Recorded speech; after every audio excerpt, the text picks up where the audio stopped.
Thank you, Leo, for this beautiful interpretation and, of course, also this beautiful reading of Jacob's dream. So it gives me the privilege of being able to focus on a different part of our portion, as we already heard such a beautiful interpretation. Jewish Women's Aid, the UK charity established to support Jewish women and children affected by domestic and sexual violence, has selected this Shabbat to call upon synagogues to draw attention to their important work. Sadly, it is all too easy to identify a connection between our portion for this week and the work of JWA. In Parashat Vayeitzei, we read about Jacob's marriage to two sisters, Leah and Rachel. As the modern Israeli Bible scholar Dr. Leora Ravid notes, each lacked something that her sister had, and that something embittered her life. Rachel, the wife that Jacob truly desired, is long denied the gift of childbirth. Leah, on the other hand, is given to Jacob against his will. And even though the text does not suggest that she had any say in the matter whatsoever, Jacob punishes her for the deceit of his father-in-law. While later tradition viewed Jacob with mercy, the book of Genesis depicts him as a harsh man who took out his anger on the woman who bore him 7 healthy children. As Dr. Ravid observes, in reality, if Jacob enjoyed 1 hour of happiness in his life, it was thanks to Leah. And yet we have preferred to forget his severe treatment of her. Now our feeble memory will have to confront the testimony of the biblical author, who says that because ungrateful Jacob loved Rachel, he avenged his bitterness on a good woman. The Torah clearly states whose side God was on.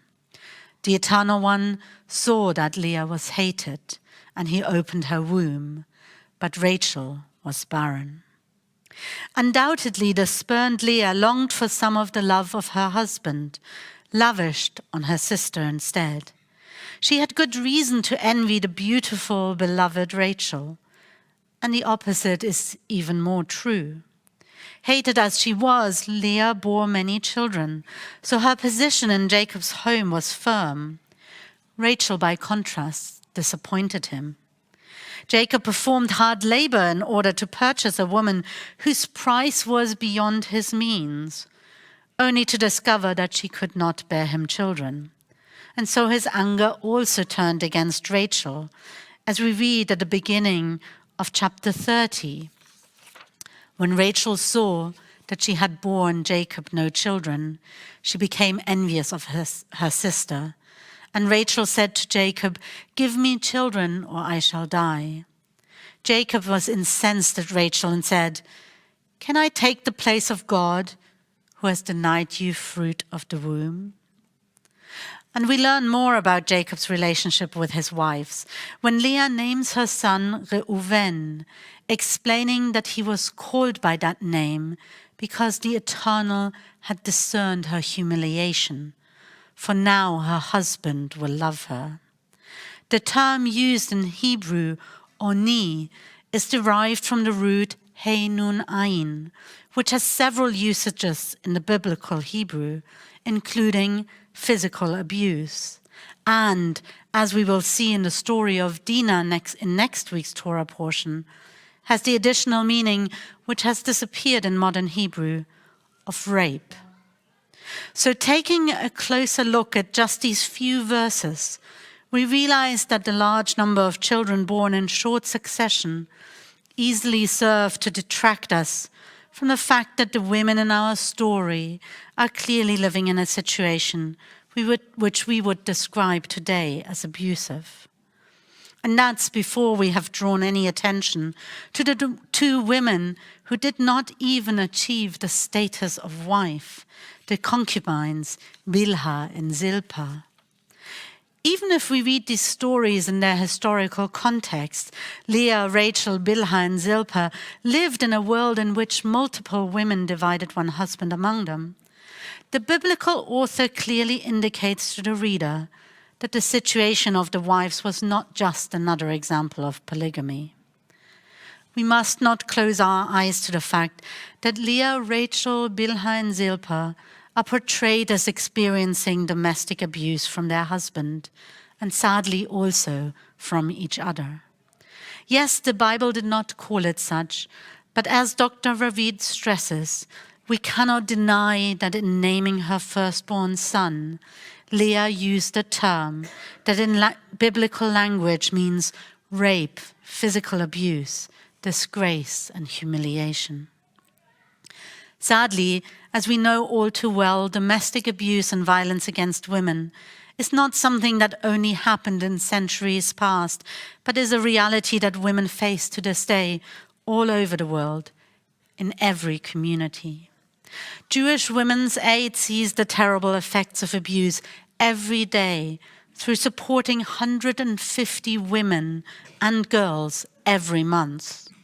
And JWA highlights the particular challenges of the Jewish community, which is so family-oriented, in acknowledging that there are women among us who have been mentally or physically mistreated or forced to do something sexually by their Jewish partner. It is hard to think of harassment taking place in the corridors of our schools. The fact is that it happens, and we need to do more collectively to prevent and confront this behavior. So on this Shabbat, we express our gratitude for the important work that Jewish Women's Aid does, and we show our commitment to that work by reading our texts with open eyes, even when it is painful. But rather than responding with despair, let us also find inspiration in our sacred texts. In the famous dream which we heard read in our Torah service, right at the beginning of our portion, that famous dream of Jacob's, of a vision of a staircase connecting heaven and earth. With that story, our Torah portion challenges us to dream big dreams. The Torah teaches us that if we are committed, we can build staircases that allow us to reach the gate of heaven. As Theodor Herzl put it, if you will it, it is no dream. Let us dream of a world where endemic violence against women has truly been eliminated.